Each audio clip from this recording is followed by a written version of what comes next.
5e de nos rendez-vous, donc des entretiens, on va dire, de la Maison du Chocolat, avec Michel Thiollière. Bonjour Michel. Oui, bonjour. Donc vous êtes l'ancien maire de Saint-Étienne, on le sait. Bon, vous avez eu d'autres fonctions. Aujourd'hui, vous venez auprès de nous avec un livre donc, qui s'intitule Saint-Étienne. Saint-Étienne, une ville des horizons. Voilà, c'est un petit peu le panorama de ce qui m'a occupé pendant 25 ans comme adjoint et comme maire et président de la métropole. Un petit peu la transformation de Saint-Étienne, comment ça se passe, quelles conditions qu'on a prises, pourquoi on les a prises, etc. Voilà. Oui, parce qu'il y a une dialectique entre la ville et les horizons. C'est-à-dire que la ville qui se fermerait serait une ville morte pour vous, c'est ça? Oui, je souhaitais qu'à tout prix, si je peux dire, Saint-Étienne s'ouvre sur autre chose. Quand je me suis impliqué dans les affaires locales, c'était la période des grandes crises industrielles. On avait récupéré, si je peux dire, les friches industrielles de Giat Industrie, de Manu France, de Giron et d'autres. Et donc, il fallait ouvrir la ville à de nouveaux horizons plus prospères pour l'avenir. Et puis des horizons, notamment sur le design, dont je parle dans le livre, qui était pour moi à la fois l'ADN de la ville, puisqu'on est une ville où on a su conjuguer l'industrie et la création artistique, et qu'on retrouve au musée d'art et d'industrie avec les rubans tissés, avec les gravures d'armes, etc. Et donc, l'aventure du design, c'était un horizon qui me semblait à la fois collé à notre ADN et en même temps porteur d'avenir pour la ville. Alors, qu'est-ce que vous rapportez à cette ville, justement, aujourd'hui, avec toute l'expérience que vous avez, avec ce livre? Vous lui apportez quoi? Un miroir que vous lui tendez? Ou est-ce que c'est vos mémoires? Alors, c'est un miroir, je trouve que c'est une bonne figure, une bonne expression, parce que, effectivement, c'est à la fois se connaître, on a besoin de se connaître si on veut aller plus loin, et puis en même temps, dire aux Stéphanois que la ville intéresse et qui ont envie de s'intéresser à la ville d'aujourd'hui et de demain. Bah, écoutez, même dans les pires moments, au moment où nous subissions des crises, où on a perdu 50 000 habitants en une vingtaine d'années, il y avait quand même un espoir. Moi, à mon époque et à mon niveau, j'ai porté cet espoir de la renaissance d'une ville qui était en grande souffrance. Et c'est aussi l'occasion de dire, comme il m'arrive de le dire pour des villes étrangères dans lesquelles j'ai eu l'occasion de travailler, quelle que soit la situation, on peut toujours faire mieux, et on peut toujours s'en sortir pour peu. D'abord qu'on en ait envie, ensuite qu'on ait des compétences autour de soi et qu'on puisse dessiner un horizon. Voilà. Mais il y a quand même ces deux dimensions, Michel Thiollière. Il y a quand même une partie biographique, oui, forcément, une adéquation avec le territoire et la ville. Oui, forcément, parce que je suis né à Saint-Étienne, j'ai grandi à Saint-Étienne, je bite Saint-Étienne. Donc, bien entendu que ce que j'ai fait à Saint-Étienne, je pense pas que j'aurais pu le faire ailleurs de la même manière. La ville, je la porte en moi, comme tous les Stéphanois. Et donc, c'est cette ville que j'ai voulu aider et que j'ai voulu accompagner dans sa mutation. Donc, bien sûr que quand on est maire, on est un citoyen qui s'engage.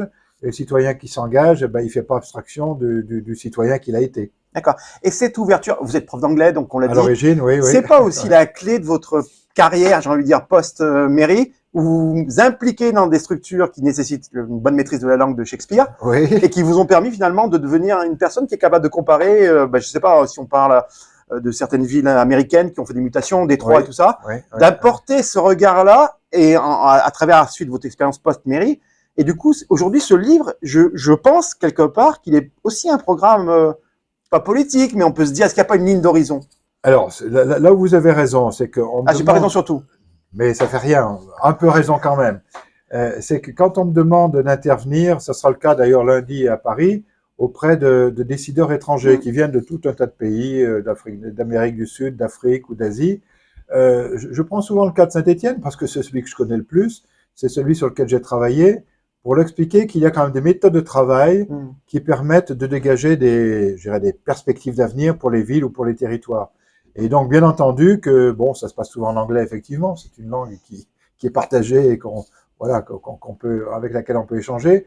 Et donc, je m'appuie sur mon cas stéphanois parce que c'est celui que je connais et ça intéresse souvent les gens de savoir comment on s'y est pris à Saint-Étienne.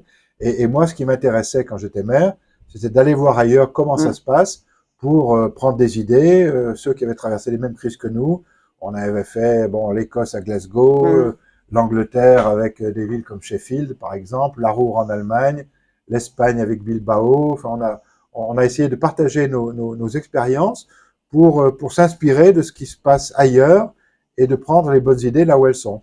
Donc, il y a un peu d'histoire moderne, contemporaine, oui, avec des rappels de faits. Oui. Mais il y a aussi, quand même, je reviens là-dessus, j'insiste lourdement, pas un témoignage, mais une forme quand même de Est-ce que c'est pas le sage qui s'exprime, qui a eu ce regard un peu extérieur, qui dit cette ville, moi je voulais la mettre sur ses rails, est-ce qu'aujourd'hui on pourra poursuivre l'essai pour reprendre un domaine du sport c'est sans doute vrai parce que, bon, bien entendu, j'ai fait un certain nombre de choses avec mes collègues de l'agglomération, les maires et les élus, avec l'État qui nous a aidés également, les entreprises privées qui ont collaboré et qui ont contribué. Et il y a d'autres choses que j'aurais aimé faire, bien entendu. Donc, ça n'est pas un bilan, c'est simplement tracer des perspectives sur des choses qui pourraient advenir si d'autres après nous veulent s'en occuper. Vous l'avez structuré comme une pièce de théâtre avec des actes. Oui. C'est ça, hein? Oui, parce que l'action va avec la pensée. Voilà. J'ai voulu dissocier un peu la partie, je dirais, chronologie personnelle, où j'ai grandi, comment je me suis installé dans la vie à Saint-Étienne, comment j'ai été élu, etc. Et en même temps, en parallèle, effectivement, des actes de la ville de Saint-Étienne qui passent par le centre-ville, les quartiers, des équipements comme le Zénith ou la Cité du Design, un petit peu que chacun se repère, le centre-ville, puisqu'on y est, la rénovation du centre-ville, un certain nombre d'actes comme ça qui permettent au lecteur de suivre dans l'ordre où il le souhaite. Voilà, on peut aller grappiller, si je peux dire, des chapitres ici ou là. Est-ce qu'il y a des documents que vous avez sortis de vos archives et que vous publiez là? Je vois par exemple le bilan que vous avez fait dans les années 90 de la ville avec ses handicaps et ses atouts. Oui. Est-ce que c'est des documents qui étaient classifiés avant? Alors, ne n'étaient pas classifiés, mais que j'avais en tête, en particulier, dont je me sers encore aujourd'hui dans certaines formations. Alors, en revanche, je suis allé dans les archives municipales, j'ai relu tous les conseils municipaux depuis 1983 jusqu'à nos jours, ou presque, pour d'abord ne pas, je dirais, me tromper dans les dates et faire dire à des acteurs ce qu'ils n'auraient pas dit, mais justement, on voulait puiser dans les archives et puis puiser dans ma mémoire pour faire une sorte de miel de tout ça. Alors l'acte 3, réveiller la démocratie locale. Ça me paraît essentiel aujourd'hui. Vous avez réussi. Est-ce que c'est un vrai objectif? C'est à mon avis indispensable dans la période qu'on connaît aujourd'hui, qui est troublée au niveau national, qui l'est au niveau local. Je pense qu'il faut revenir d'abord à des principes sains et simples de démocratie locale.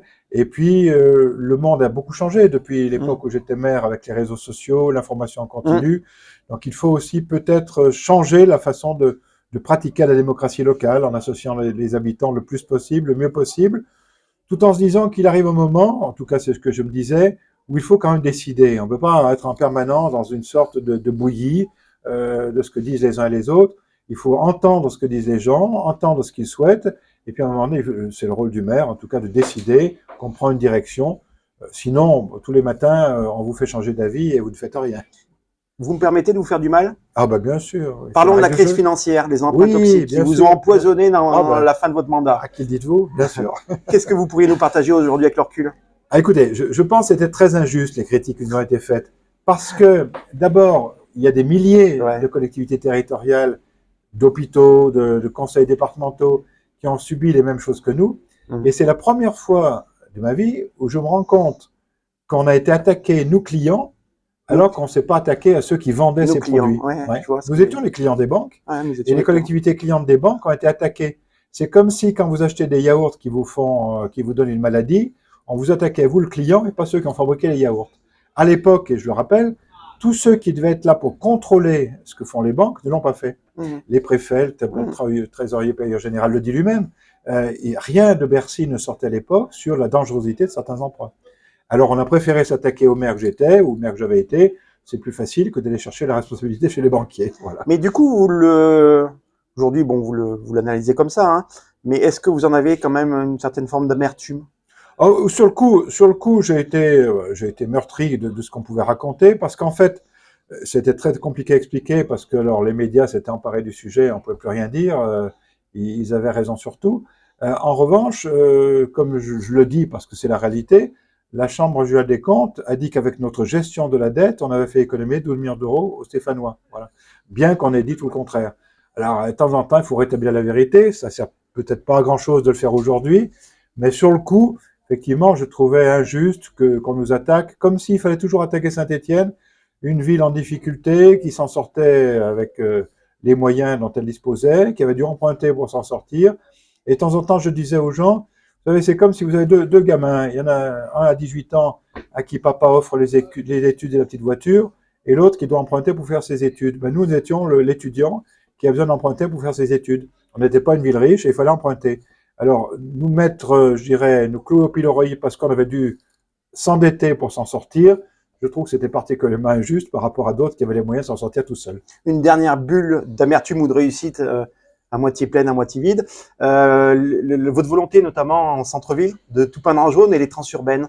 Ah Tous oui, ces deux projets-là qui étaient un peu fédérateurs, moteur, oui, culture. oui, Vous oui, alors trouvez bon, que... oui, bon, on avait voulu faire une fête pour justement montrer que la ville était en train de se transformer. Ce qui intéressait beaucoup les entreprises, les médias, enfin les investisseurs, qui venaient à Saint-Étienne pour voir une ville en train de se transformer. Et ceux qui ont travaillé sur ce projet s'étaient dit finalement Saint-Étienne est une ville du Sud. On n'a qu'à le voir aujourd'hui avec le soleil. On est, Jean Guiton, académicien, l'avait dit, on est à la ligne de partage des eaux entre, je dirais, l'Atlantique et la Méditerranée. Ouais. Et on a, il suffit de voir les toits de Saint-Étienne. Les toits de Saint-Étienne sont des toits du Sud et c'est pas les toits de la Normandie ou de Paris. Alors, on est plutôt dans le coloré et pas dans le gris de Paris. Et donc, dans la mesure où on est une ville du Sud, par rapport à Paris et au Nord, les coloristes et les architectes avaient dit bah, le jaune correspondrait bien à Saint-Étienne. Voilà. Alors j'ai été attaqué sur le fait qu'il y en a qui n'aiment pas le jaune. Bon, ben, c'est comme ça, ouais, c'est pas grave. Le Michel Tuller d'aujourd'hui, avec ce livre, il veut quoi? Oh, écoutez, moi je veux simplement porter témoignage que Saint-Étienne est une ville attachante. J'y ai été profondément attaché quand j'étais maire. J'y suis toujours attaché alors que je n'y suis plus maire. Et j'aimerais qu'une nouvelle génération qui puisse se lever aujourd'hui pour prendre en charge les affaires de la ville, après les affaires qu'on connaît et qui sont désastreuses. Il y a des affaires? Oui, oui, oui, je crois que tous les Stéphanois ont bien conscience que c'est douloureux pour la ville et c'est douloureux pour les Stéphanois.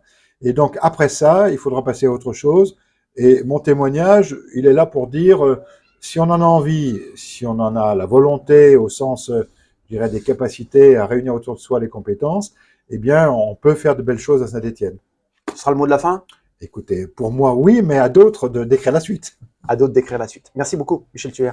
Ben, merci à vous, surtout.